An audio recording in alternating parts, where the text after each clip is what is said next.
Halo, Assalamualaikum warahmatullahi wabarakatuh. Berjumpa lagi dengan channel saya. Jadi, si Hudi, gimana kabarnya teman-teman hari ini? Semakin baik, dan semakin sangat baik. Itu yang saya harapkan dari teman-teman. Mudah-mudahan pada hari ini teman-teman sudah bisa bekerja, sudah bisa makan enak, sudah bisa tidur enak, dan sudah tidak ada lagi yang dirasakan saat ini. Adapun yang dirasakan saat ini, anggap itu sesuatu yang wajar, anggap itu sesuatu yang sangat biasa, seperti dulu teman-teman merasakan hal seperti ini. Ya, kemudian jika memang ada sensasi yang memang sedikit ada panik attack-nya, silakan ambil nafas, tarik nafas secara perlahan, dan minum air hangat, serta cari pengalihan yang memang pengalihan itu bisa membuat teman-teman bisa melupakan sensasinya. Oke, itu. Oke teman-teman, pokoknya yang terbaik selalu saya doakan kepada teman-teman. Mudah-mudahan teman-teman cepat keluar dari anxiety. Oke teman-teman, kali ini saya baru bikin video lagi karena memang pekerjaannya pekerjaan yang memang agak sedikit ya banyaklah sekarang karena PPKM-nya levelnya sudah diturunkan. Kemudian insya Allah kita pun bisa beraktivitas ya, walaupun tetap dengan menjaga protokol kesehatan, dan ya, usahakan sudah vaksin semua teman-teman ya. Ya, kalau misalkan yang belum vaksin ya nanti insya Allah ada jadwalnya ataupun ada gilirannya. Oke, teman-teman, kali ini saya akan membahas tentang masalah sebetulnya kita itu terlalu banyak cemasnya, teman-teman. Saya yakin kita itu terlalu banyak cemasnya. Dan apapun itu akan dijadikan cemas oleh kita. Saya baru sadar bahwa memang saya dulu itu tipe sangat sekali cemas. Dan cemasnya itu bukan sehari dua hari, banyak sekali gitu. Kalau orang normal cemasnya mungkin hanya beberapa saat saja. Kalau kita wah tiap hari gitu kan cemas, tiap menit kita cemas ya. Jadi saya rasa teman-teman coba kurangi kecemasannya, karena gini, awalnya mungkin kita tidak akan sadar kita punya kecemasan, karena memang dari segi kelihatannya saja kita memang tidak cemas. Padahal ada yang namanya cemas memang itu yang tidak terdetek, atau dalam bahasa pernah saya berobat itu ada yang namanya stres terselubung ataupun cemas terselubung. Nah, kemudian segala sesuatu itu selalu dicemaskan oleh kita. Karena apa? Ya memang kita merasakan sakitnya itu yang memang betul nampak untuk kita. Tapi kalau bisa teman-teman, cemas itu jangan terlalu dirasakan atau didrama. Jangan terlalu difikirkan. Bayangkan kita teman-teman, orang yang terkena anxiety gitu kan. Orang yang terkena anxiety, sakit di pelipis mata aja itu jadi pikiran. Ya, karena cemas gitu kan. Sakit di pelipis mata jadi pikiran, sakit di ujung jari jadi pikiran. Perut tidak nyaman saja pagi-pagi itu sudah menjadi cemas untuk kita. Aduh, ini perut kenapa gitu kan. Kemudian ada sariawan. Sariawan juga selalu jadi cemas untuk kita. Padahal sariawan itu kan hal yang wajar ya teman-teman. Orang normal pun sariawan ada. Kemudian nyeri di sendi, nyeri di kepala, itu yang biasa. Tapi kita cemas gitu kan. Berarti yang paling banyak di diri kita itu adalah kecemasannya.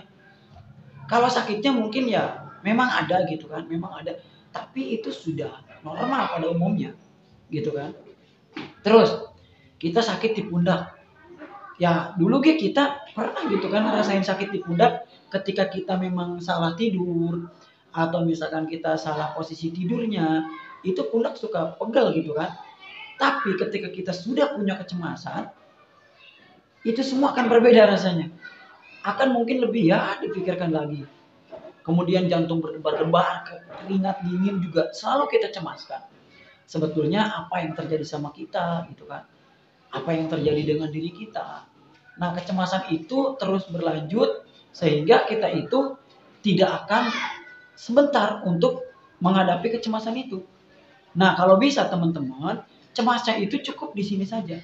Ya, cukup di sini, tidak diteruskan lagi. sudah selesai bahwa memang kita itu punya kecemasan, bahwa kita itu punya memang yang namanya ya gangguan kecemasan yang berlebih, berbeda dari teman-teman yang lain gitu. Nah terus, nah kecemasan sendiri teman-teman itu bisa dikurangi atau mungkin ya bisa di sangat kurangi gitu kan. Biasanya kita kecemasan itu cenderung terhadap hal-hal yang pertama yang dirasakan oleh tubuh kita. Kemudian bau saja, bau itu bisa menjadi cemas buat kita. Bau apapun yang lewat di hidung kita itu akan menjadi cemas. Mendengar orang sakit, kita cemas. Karena apa? Kita terpengaruh dengan omongan mereka. Jadi kita itu memang harus punya treatment yang kuat, mental yang kuat. Kemudian ya, terutama sih mental. Mental itu ngebangun kita loh, ngebangun imun kita. Kalau mental kita tangguh, biasanya imun juga bagus. Gitu. Nah, kemudian cemas sendiri, teman-teman, itu biasanya diprakarsai oleh ada namanya sensasi di dalam tubuh kita sehingga kita itu menjadi cemas. Coba kalau misalkan teman-teman pintar untuk mengelola cemas itu, saya rasa ya, itu akan sedikit-sedikit berkurang, akan sedikit-sedikit menurun. Ya, kecemasan yang harusnya mungkin terjadi setiap hari, berhubung teman-teman itu sudah bisa cuek, teman-teman itu sudah bisa istilahnya hafal dengan sensasi ini, biasanya akan menurun. Saya pun awalnya 2 tahun, 3 tahun itu cemas itu tetap gitu kan ada di dalam pikiran saya. Tapi setelah saya pelajari, oh kok kata saya ini sensasinya begini-begini lagi kata saya. Mengganjal di tenggorokan, belikat sakit, dada sakit, perut tidak nyaman, belikat sini sakit, kemudian ya ketiak di sini sakit gitu kan. Banyak lagi lah, kemudian pelipis mata sakit, ini kepala sakit, kaki sakit, sakit badan. Nah itu merupakan efek dari sensasi kita, kemudian kita cemaskan. Harusnya kalau dulu kan kita gini nih, kita sakit kepala nih, udah sakit kepala banget nih, udah minum obat selesai. Kemudian kita nyeri dada, sakit amat sih di dada nih. Udah selesai, enggak dibahas seterusnya, enggak dijadi panjang lagi gitu itu pikiran. Cukup di situ aja. Nah, kita ini cemasnya itu memang betul-betul yang mendominasi gitu kan. Hal yang was-wasnya itu mendominasi. Ya, di dalam video saya yang tentang high vigilance juga sudah dibahas sebetulnya, Mas. Tapi ini sebagai penguatan saja buat teman-teman. Silahkan cemasnya kelola, cemasnya itu kendalikan, biar nanti ketika ada sensasi yang muncul, teman-teman juga sudah bisa, biasa ini mah. Saya lihat teman-teman dulu gitu. Ya dulu gitu saya juga. Ketika ada sensasi, saya takut parno gitu kan dulu. Tapi setelah kesini, loh kok saya terbiasa dengan sensasi gitu kan. Akhirnya memang saking terbiasanya, kita menjadi sensasi itu yang wajar lagi buat kita. Gitu, apalagi panik attack ya. Kemudian kadang badan suka dingin ya wajar lah. Gitu kan, ada yang namanya orang suka dingin badan ya. Pokoknya teman-teman silahkan kurangi kecemasannya.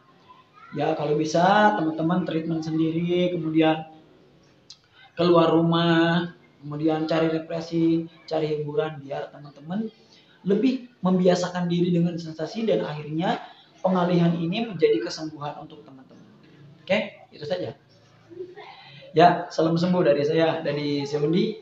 Wabillahi taufiq wal hidayah. Wassalamualaikum warahmatullahi wabarakatuh.